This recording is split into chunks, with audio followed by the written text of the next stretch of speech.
दोस्तों नमस्कार। मैं हूं संजीत कुमार और आपने देखना शुरू कर दिया है बिहार टीचर पॉइंट।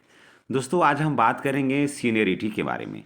जी हाँ, लोग जहाँ नियोजित शिक्षकों को उपहास बना कर रहे थे, लेकिन नियोजित शिक्षक जो जान रहे थे कि उनका क्या है, वो क्या स्थिति है उनकी, और यही कारण था कि बड़े पैमाने पर नियोजित शिक्षक ठहर गए। आज वो जो ठहरे हैं ना, उसका पूरा लाभ उनको मिला है। क्या लाभ मिला है कि नियोजित शिक्षक जो होंगे विद्यालय में सबसे सीनियर होंगे दोस्तों। जी हाँ, ये मैं नहीं कह रहा हूँ, थोड़ा सा लेटर को आप जान लीजिएगा। जहाँ मैं कहूँगा स्थानीय निकाय शिक्षक, तो आप समझ लीजिएगा कि नियोजित शिक्षक की बात हो रही है। विशिष्ट शिक्षक जान ही गए, और विद्यालय अध्यापक की बात करेंगे तो आप बीपीएससी मानिएगा, ठीक है ना। तो चलिए शुरुआत करते हैं। याद रखिएगा, स्थानीय निकाय अगर जहाँ रहेगा वहाँ नियोजित शिक्षक, देखिए नियोजित शिक्षक हैं, है ना।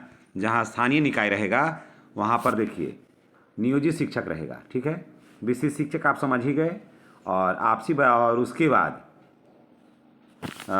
जहाँ पर सिर्फ विद्यालय अध्यापक रहेगा, जहाँ पर सिर्फ विद्यालय अध्यापक रहेगा, जैसे देखिए यहाँ इसको थोड़ा देख लीजिएगा, जहाँ पर रहेगा विद्यालय अध्यापक यहाँ और यहाँ, तो समझिएगा बीपीएससी, तो उसको समझिएगा बीपीएससी टीचर, ठीक है ना। चलिए शुरुआत करते हैं।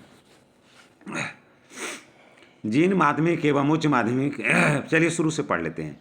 दिनांक 22/11/2025। इस पत्र को समझना गहराई से बहुत ज़रूरी है, तभी बात को पूरा बेहतर तरीके से समझ में आएगा।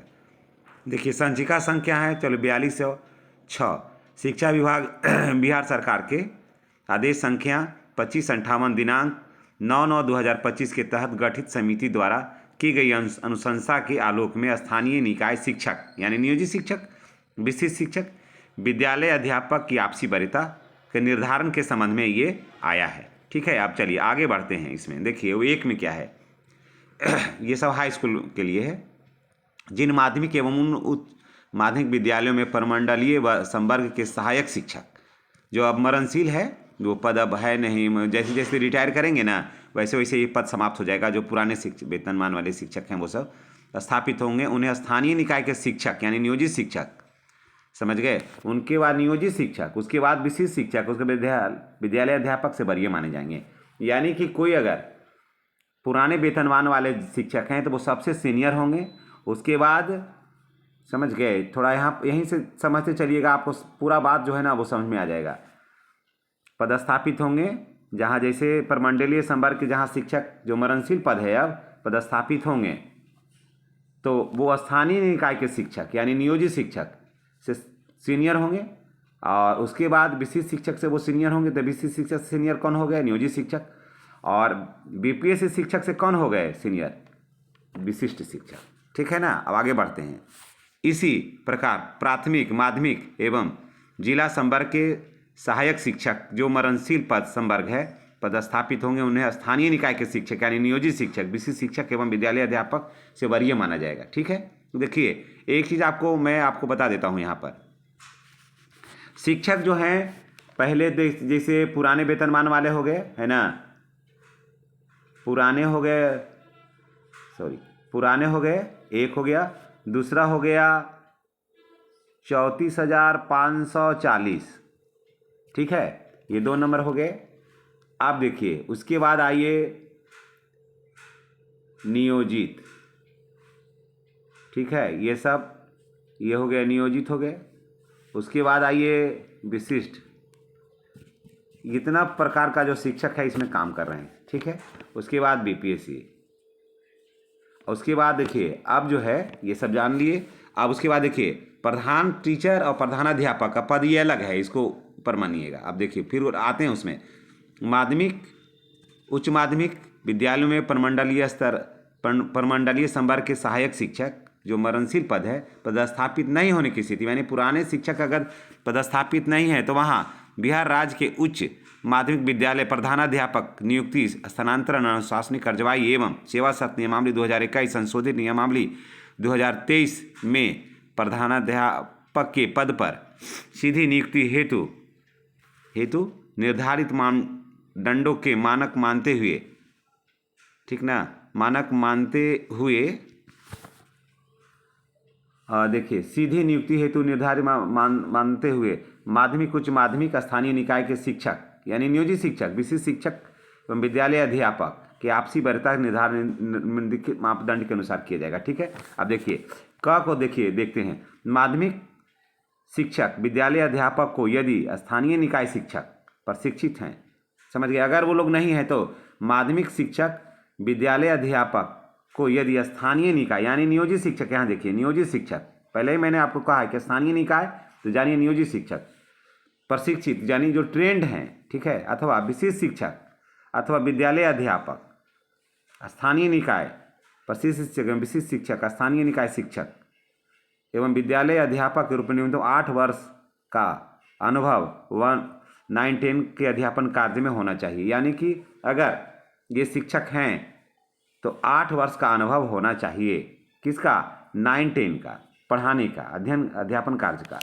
तो ये किसके पास है, नियोजित के पास है, नियोजित के पास है।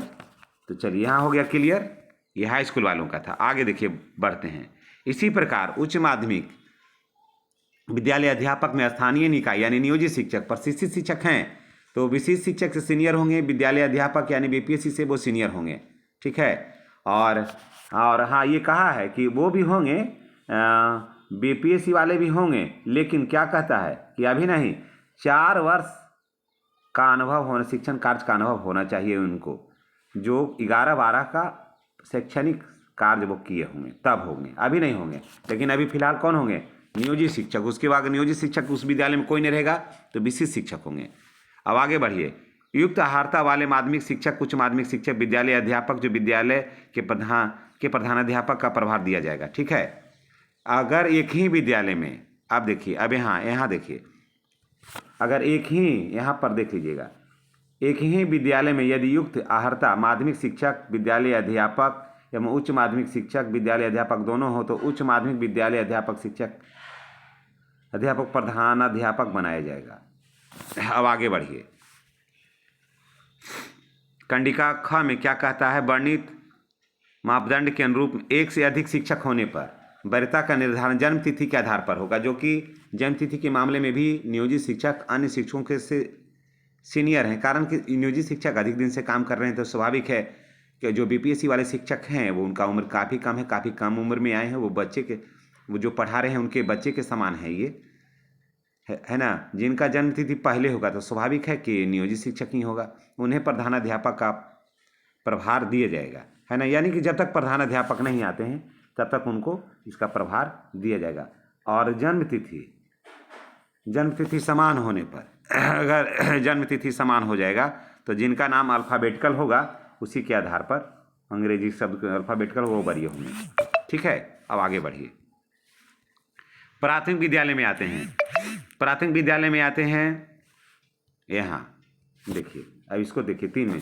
प्राथमिक विद्यालय में जिला संवर्ग के सहायक शिक्षक जो मरणशील पद है, अब ये इस पद पर बहाली नहीं होती, अब तो सिस्टम ही बदल गया, पदस्थापित नहीं होने की स्थिति में प्रारंभिक विद्यालय पहले वहाँ प्रधान शिक्षक होंगे। ठीक है, प्रधान शिक्षक नियमावली 2024 के प्रधान शिक्षक पद पर सीधी नियुक्ति होती है। निर्धारित मापदंडों के आधार पर आपसी वरीयता का निर्धारण करते हुए प्रभारी प्रधान शिक्षक के रूप में कार्य करने हेतु प्राधिकृत किया जाएगा। किसको भाई, अब किसको, थोड़ा इसको ऊपर कर लेते हैं तो ज़्यादा बेहतर होगा हमको अंडरलाइन भी करने में।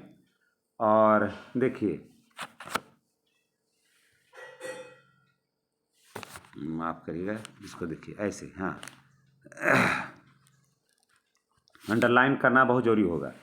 इनके अनुसार न्यूनतम 8 वर्ष का शिक्षण अनुभव होगा, है ना, 8 वर्ष का शिक्षण अनुभव होगा प्रशिक्षित शिक्षक के रूप में, यानी कि ट्रेंड भी होना चाहिए, 8 वर्ष का अनुभव भी होना चाहिए। 1 से 5 के स्थानीय निकाय के शिक्षक, स्थानीय निकाय मतलब क्या, स्थानीय निकाय का मतलब हो गया नियोजित, साफ जानिए,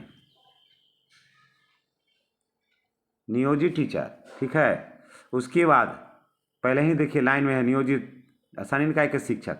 उसके बाद अगर सभी टोटल वहाँ एक भी नियोजित नहीं है तब कौन होगा, विशिष्ट शिक्षक। अगर विशिष्ट शिक्षक भी वहाँ नहीं है तब कौन होगा, विद्यालय अध्यापक, यानी कि बीपीएससी से अथवा स्थानीय निकाय के प्रशिक्षित शिक्षक एक ही होगा, या ये सब तो पहले वो होगा।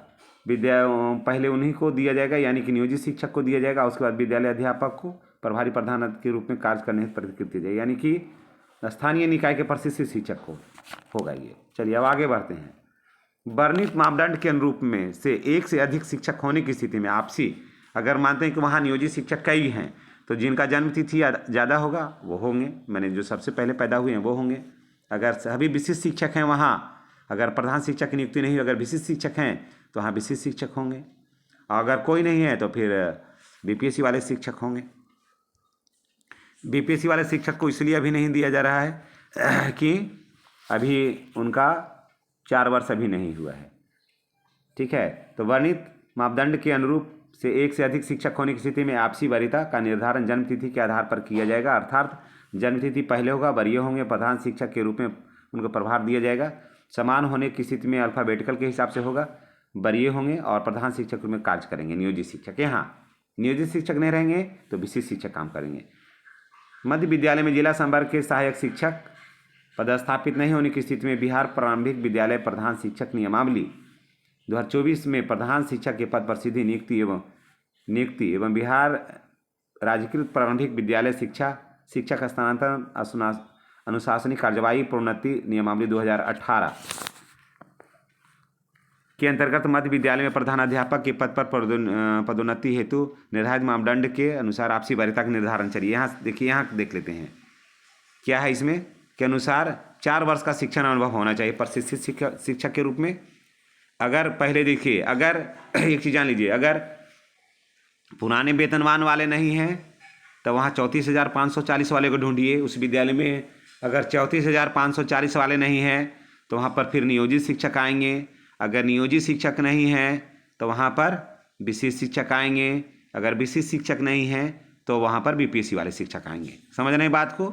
अगर ऐसे प्राथमिक विद्यालय में देखते हैं, हम ऐसे करके भी आपको बता देते हैं, तो पहले होंगे प्रधान शिक्षक हो गए, ठीक है, प्रधान शिक्षक हो गए एक। दूसरा में हो गए नियोजित, अगर नहीं है 34,540 वगैरह, नियोजित हो गए। तीसरा में हो गए विशिष्ट, चौथा में हो गया बीपीएससी, ठीक है। अब समझ में आ गई होगी बात। चलिए अब आगे बढ़ते हैं। यही है चार में, टोटल में यही है। तो दोस्तों जो भी नियोजित शिक्षक थे उनको ये काफ़ी फायदा हुआ है, और ये कहा गया है कि यह आदेश तत्काल प्रभाव से लागू होगा। मिडिल स्कूल में भी यही बात होगा। युक्त पर सक्षम प्राधिकार का अनुमोदन प्राप्त है। दिनेश कुमार, सचिव, शिक्षा विभाग, बिहार, पटना। ये 22/11 को हुआ है। इसका ज्ञापांक है 4206। तो दोस्तों ये जानकारी आपको कैसी लगी है कमेंट करके बताइएगा। इसी के साथ हम आपसे विदा लेते हैं। नेक्स्ट वीडियो में हमारी आपकी फिर मुलाकात होगी। जय नियोजित शिक्षक, तय नियोजित शिक्षक। धन्यवाद।